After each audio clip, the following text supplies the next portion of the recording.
Hey everybody, welcome back to Goo TV Presents Hearthstone Laddering for November 2014. So the last session didn't go so hot, went 1 and 2 with our Zulok deck, but I admit that is not my favorite deck, so we are going to press on with one that actually came out as a result of the things that I didn't like about the Zoo deck. This is my Aggro Pally. This is what we're going to do. We are probably going to, I'm thinking we'll do maybe 5 matches with this. We'll see how it goes. We'll at least do an odd number. I'd like to know if I'm winning more than I'm losing.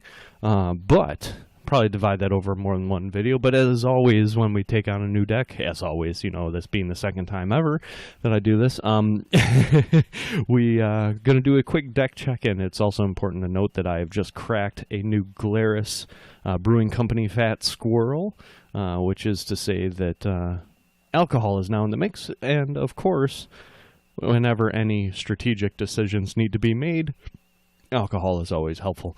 As you can see from the mana curve here, we're definitely on the aggressive side of things, still following much of the same sort of concept that the Zoo deck follows, but it has some extra things in here, some extra little tools that will help out with that. So let's get right into it. First off, we got Avenge. This is the only secret that I have in this deck, which is, it's a little unfortunate to play a single secret because you know, especially if you play with any sort of consistency, people are going to get kind of used to seeing it. But this is a really neat, in my opinion, one of the best Paladin secrets. Whenever one of your friendly minions dies, gain +3/+2 for another random friendly minion. A couple important things to note here, in case you're new to Hearthstone, don't know exactly how it works. If it's possible for the secret to happen, then it does. If it's not, then it doesn't, which means if you only have a single minion out there, that secret just hangs out there until you actually have a second minion that can go on to. So it's important to note that that will never be wasted. It obviously can be removed, but that's pretty rare. Only Hunter, I believe, has that ability right now. But great for early game removal. It's pretty potent, allows you to keep the pressure on, and even in the late game, it's not so bad. And I've never had it pop on something where I'm like, oh man, if only it would have popped on my other guy. Leper Gnome, cool death rattle ability. You'll also see in the next card, Undertaker. There's some death rattles in here. Definitely this deck is more possible because of Nax, but Leper Gnome is a cool card. 1 mana, guaranteed 2 damage to the enemy hero, which is potent. It's valuable. Really good first turn drop. Better first turn drop, the Undertaker, and anytime you summon a minion with Death Rattle, gain +1/+1. This is a card where if you're new to this game and you see this come out on turn 1, you want to do everything you can to get rid of it, because an Undertaker that goes unchecked can be the difference in a match. It doesn't seem like it from this, but it's very potent early on, and like I said, if it goes unchecked, going back to what I said on the last episode, card advantage, card advantage, card advantage. If Undertaker takes out 3 or 4 cards by the time it dies, wow, that's huge. So obviously you run 2 of those. Equality. Change the health of all minions to 1. This is truly for board control. You'll see with a couple cards later on that you can do a 6 mana clear the board, specifically with Consecration, deal 2 damage to all enemies. So drop Equality, Consecrate, boom, you've cleared the whole board. Doesn't matter how nasty their minions are, totally wipes them out. Fantastic. That's the big board removal is one of the big reasons why I prefer this over the standard Zulok. Also, there's another one. Where is it? Avenging Wrath? Yeah. This coupling Equality with Avenging Wrath, deal 8 damage randomly split among enemy characters, might as well be a board removal as well. But Avenging Wrath is also an amazing burst at the end of the game if you have been controlling the board well. Back up to the top here, Argent Protector, give a friendly minion Divine Shield. This is all about the same sort of, card advantage sort of thing. Two cards to get rid of Argent Protector and 1 other thing, right? Or better, potentially. Haunted Creeper, another Death Rattle. This is neat. It's a counter to removals because it's divided across 2 bodies, or actually 3 bodies, I guess. It also, again, card advantage. It's going to cost you more than 1 card to get rid of this. That's really what it's about. Knife Juggalo, of course, you saw it in Zoo, how it can end up for 2 mana doing quite a bit of damage if not checked early on. Loot Hoarder, helping out with drawing a little bit. The one disadvantage that the Paladin has here as opposed to the Warlock is that we obviously don't have the 2 mana life tap to draw a card, so Loot Hoarder tries to help out with that. I also have another card later on, unless I got rid of it. Did I get rid of it? Oh, I'm sorry, it's right below it. Divine Favor. Draw cards until you have as many in hand as your opponent. This is, if you can get 2 cards out of it, cool. If you can get 3 cards out of it, then it's great. So it's one of those things where you want to say, oh boy, I really hope he has 5 cards and I have this one, but that's not super common, so be happy with 2 or 3 cards out of it. But it can be helpful if you're playing against a slower deck, especially if you got full on aggression. Aldor Peacekeeper, totally there to help out with mitigation. It's not complete removal, but changing beefy minions attack to 1 can be pretty potent. Harvest Golem, one of the best 3-drops you can have in the game, in my opinion, mostly just because it is a 4/4 mixed across 2 bodies, which again, card advantage. Card advantage, card advantage, card advantage. Shade of Naxxramas can be good. I don't superiorly like it in here, but I love how it changes people's play. Just having it in play, having it like buffing itself, not using it, not being able to be targeted, very potent, can definitely change how people play. True Silver Champion, one of the best weapons in the game. Obviously better if you've already taken damage, because it's important to note you restore the health before you do the attack. So if you're at full health, you don't get that benefit at all. But great removal weapons are fantastic. Again, Leroy Jenkins in there because I like Leroy. Besides, the neat part is that his downside, the 2/1/1 whelps, when coupled with something like, I don't know, Consecration, yeah, guess what? You can move them all out in the same turn. Again, better when he was 4.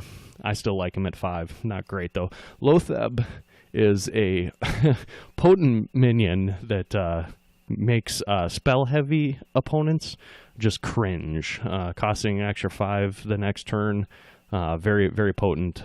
Very good way to slow down the deck. Lotheb, it might as well be called one more. Give me one more turn. Give me one more turn. So very, very neat from that standpoint. So that is our Aggro Pally. Deck checking complete. Let's get right into the ladder and see what we can make happen on this glorious day. Again, I like this deck a little bit better than Zoo, mostly because it has the removal in it, mostly because it has a little bit extra capability of being burst. And the nice part is that not everybody is used to seeing an aggressive Paladin deck, so it also kind of like plays on that. You know, it's when you see Zoo, like I said, well, if they drop something in the first turn, then it's got to be a Zoo lock, you know, so it's a little easier to tell. What we're really looking for here on first turn, no coin, is our friendly Undertaker, just because we want him to have to deal with something a little beefier. Some good cards in there to begin with. I'll take a Leper Gnome. Not great, but I will take the Leper Gnome. That's a decent first drop, or first turn drop. He might have something to deal with it. Hunter is a versatile class, so it's kind of hard to tell what's going to come when you go up against a Hunter, but we'll see what happens. So far, nothing, I guess. I'm tempted to give him Divine Shield, but I also don't want to throw too many things out there, so we'll actually just hero power up another minion, give him more bodies to deal with. Do have a Consecration, so we'll hold on to that. I don't know what Hunter has in terms of spells. I guess they got some multi-shots, things like that, a decent number of secrets. Depending on how it goes, if nothing too serious has happened by turn 5, I can drop Lotheb because, hey, he's also a 5/5. So Nothing wrong there. So we'll see what happens. Bloodfriend Raptor. Okay. I think at this point I want to control the board. I don't want to give him the capability of dealing with that. So, okay, we have a couple choices. Actually, I don't think it's much of a choice. I think we get our Harvest Golem out there. We clear the Bloodfriend Raptor with the Leper Gnome, get an extra 2 damage out of it. That's 4 damage for 1 mana. Not bad by any means. We're controlling the board then. Have some good stuff out there. Yeah, that's what we're going to do. And we're going to actually be able to hit him for another one to the face. All right. So far, so good. One nice part about this Paladin deck, too, is I can switch over to kind of more of a tempo control game, especially with some of the removals or some of the limitations that I have. But I'm also not, like, tied into that. That's a curious play. That one I'm not sure I understand at all, because that's just so easy to kill. Okay, so yeah, I guess we do this. And I would prefer to be using all 4 mana here. So we'll also do this, give this guy even more to deal with. And then we can also continue on to do the damage to the face. I kind of like how this is looking so far. That Divine Shield Harvest Golem now seems like kind of a bear to deal with. Granted, he's only a 2/3, so he's not like super threatening, but at the same time, that's a pretty potent thing. Yep, kind of figured something like that might happen, but that's okay. That's actually really not that big of a deal. That's an +2 attack and immune this turn. Okay. I don't think I'm familiar with that card, but he just used a lot of stuff to get rid of 1 creature, which is precisely what I wanted him to do. Let's keep in mind that is exactly the kind of boat we wanted to be in. We could drop Lotheb. Actually, I kind of like that play. I don't know if he necessarily has too much that can deal with that, but the nice part is that should really slow down if he does have a secret or anything in his hand, spell-wise. Okay, that's an interesting drop. I'm cool with totally killing that on the next turn. Oh, boy, this actually could work out nice. I think we will Avenging Wrath right now. The good chance that we kill his Rhino, and we can do 5 damage to the face. I guess we'll see what happens. It's a little bit of a dice roll. Let's count them. 1, 2, 3. Yep, got it in there. That's about as perfect as we wanted it to be. So the pressure is really on at this point. He's really got to have some things come together to really be meaningful at this point. Shade of Naxxramas, unfortunately, at this point in time. Okay, that works. Lotheb totally worth it thus far. Shade of Naxxramas, what I was about to say, is a little less meaningful than would be otherwise. Okay, so I think we got 7 mana. He might have some removal, but let's make him deal with our stuff. We'll have a 2/3 Undertaker here, and momentarily a Shade that'll be 3/3. I guess that's at the start of my turn. I was thinking it was the end of my turn, but actually start is even better. So now he's in a situation where he has to, handle some of these things. Maxna, destroy any minion damaged by this minion. Okay. I am eerily okay with that, especially considering that now we can do this. Yeah, I think it's totally worth it for removal here. What would we do here? 3, that would be 7.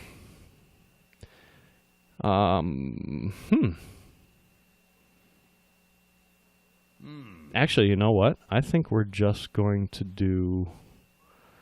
Boy, I don't know. I think we'll just do this and have him... We're going to buy another turn. He's only going to be able to get rid of 1 of my minions, with Maxna at least. If he plays another one, that actually helps me a little bit. Helps with the snowball effect. I mean, I guess with his 2/8, what makes sense? Probably to kill the Undertaker. Oh, no, maybe he's going to kill a Shade here. I just need to be able to do 5 damage on this turn, which may or may not happen, I guess. Depends on what else he plays. Okay, so you're going to waste 2 cards to get rid of Undertaker. I'm cool with that. Let's see. Yeah, no, that's cool. Come on, bring out some more dudes. Bring out your dead. Okay, well, I think at this point we hit it up. Yeah, I mean, that's really going to put pressure on him. So yeah, okay, equality. All minions are 1 health. We'll clear him out. We will drop another guy and a Leper Gnome. Now, unless he's got a heal, Leper Gnome wins me the game. Unless he has a heal, of course. This, I could not have asked for at least a better start to this game. I will never count anything out because who knows? Maybe he's got a silence and then a removal, and I don't know. He could have some real tricks up his sleeve, but not anymore considering that he had the one character that he wanted to play. We'll give him a well played and kill him creatively with the Leper Gnome. Again, notice I'm not just wasting turns, I'm just doing the direct damage, what needs to be done to kill. Hate that crap. So, Aggro Pally starting out strong, with 1 win under our belt. Looking good. Oh, hey, look. I unlocked a new golden card that I don't use.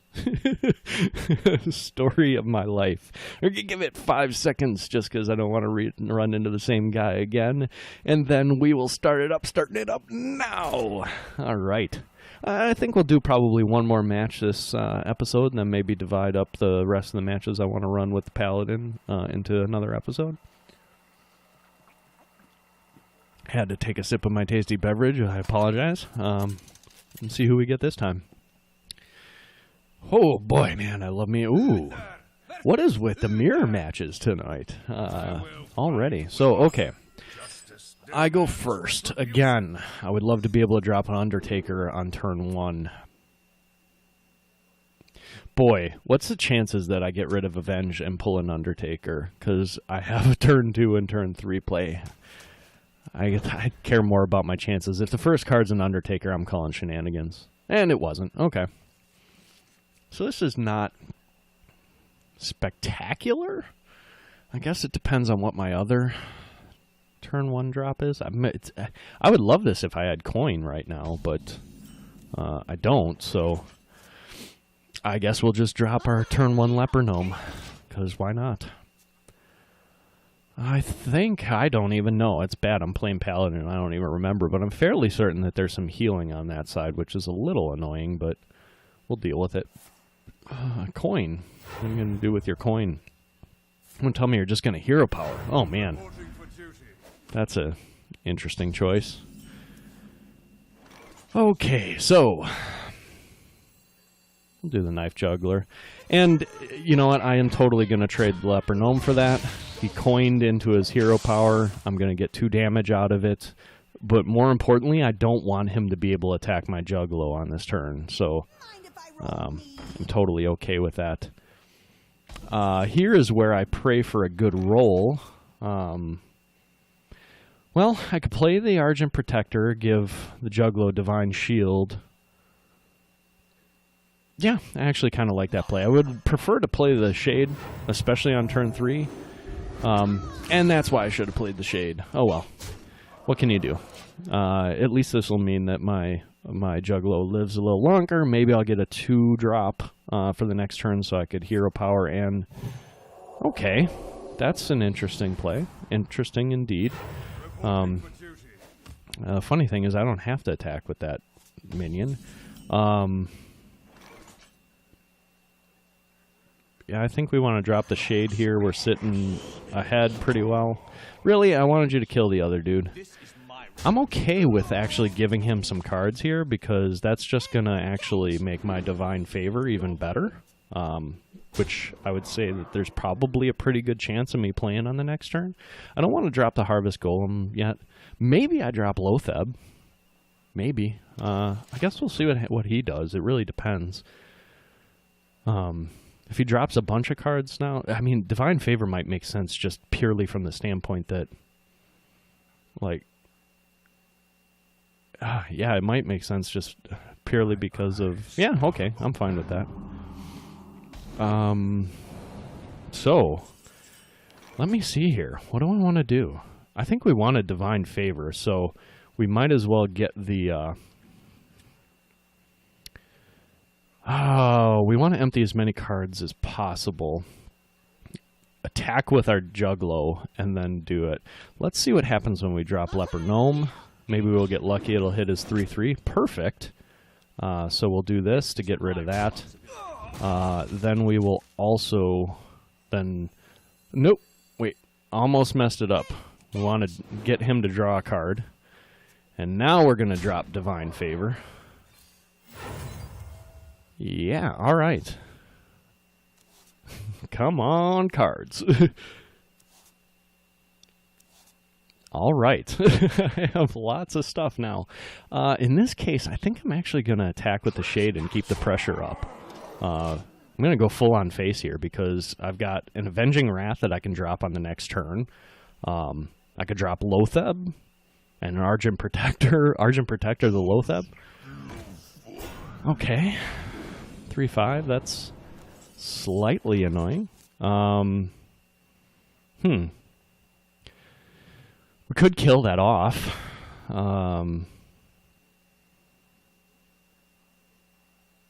Boy, what to do, what to do. I guess let's do this. Maybe we'll get lucky and zap him in the face.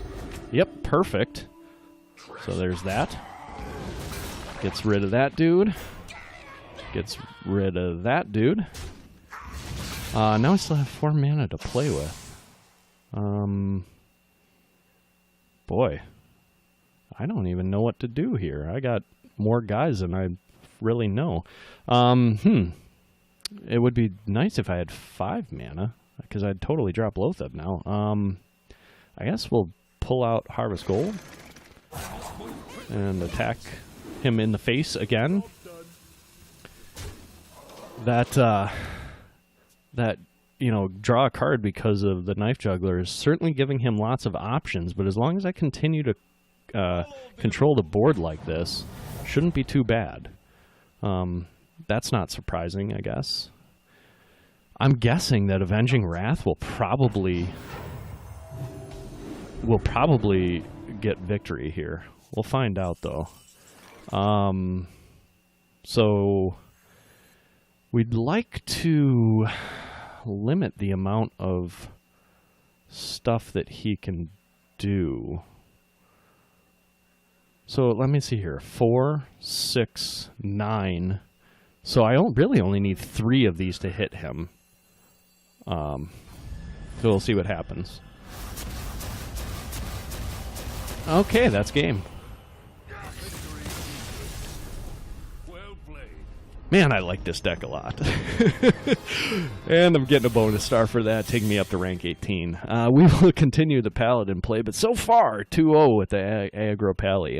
You can see why I like it a little bit better than the Zoo. It has a little bit stronger mid-game than the Zoo has. The Zoo, if you're not winning by turn 5, then you're in trouble. So, not winning considerably by turn 5, then you're in trouble. But anyways, I want to thank you for joining us, and hopefully if you enjoyed this, you will definitely give us a like and a subscribe if you're not already following us, so you can check out more videos of series like Hearthstone Laddering. With that, we will see you next time.